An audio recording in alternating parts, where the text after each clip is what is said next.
Lee, how intense should my workouts be in the gym? Should I go to failure every set? Heck no, you shouldn't go to failure every set. That is stupid. I'm going to tell you why.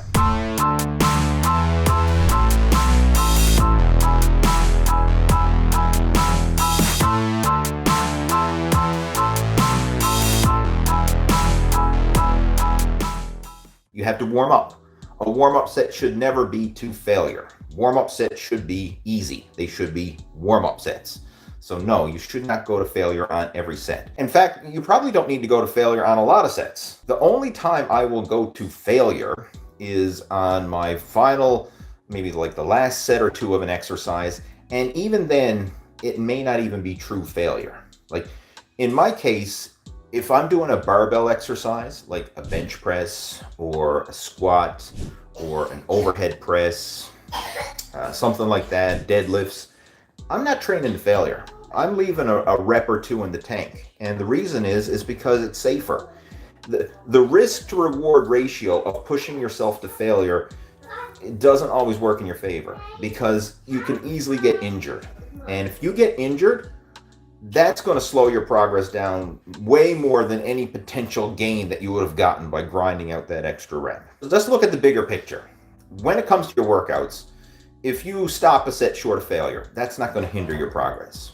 If you skip a workout, that's not going to hinder your progress in the greater scheme of things, as long as you get back on track the next day. If you cheat on your diet, that's really not going to hinder your progress that much, because you can always get back on track. But if you get injured, right? You blow out a rotator cuff, you tear a pec, or whatever, you tear a muscle, you get injured.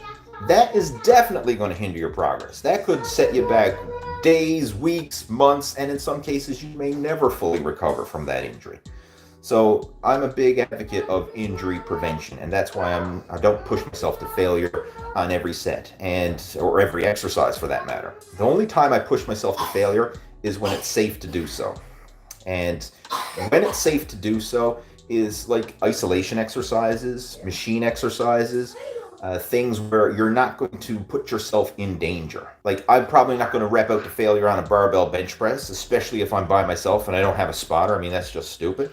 But I might rep out to failure on like a hammer strength incline bench press or some sort of chest press machine where it's safe to rep out to failure, and if I push myself and I can't lift the weight, big deal. I'm using a machine and it's not really going to hinder my progress.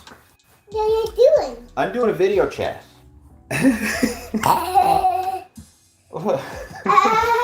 Those of you who have kids, you know exactly what I'm going through right now. Say hello, everybody on the internet. Hi to the video. Hi to the video. Do you want to go out in the backyard with Mommy?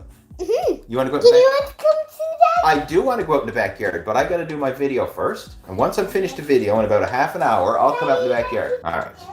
He's going to wait a half an hour, and then we're going to go out in the backyard and play. So we got a very important day ahead of us. We got water guns. We actually bought a 6-pack of water guns, so we're going to go out and have a water gun fight. How cool is that, right? I don't know what the heck I was talking about. Injury prevention, that's what it was. So the question was, should you go to failure on every set? Heck no. You want to save failure for when it's safe to do so, and so you don't get injured.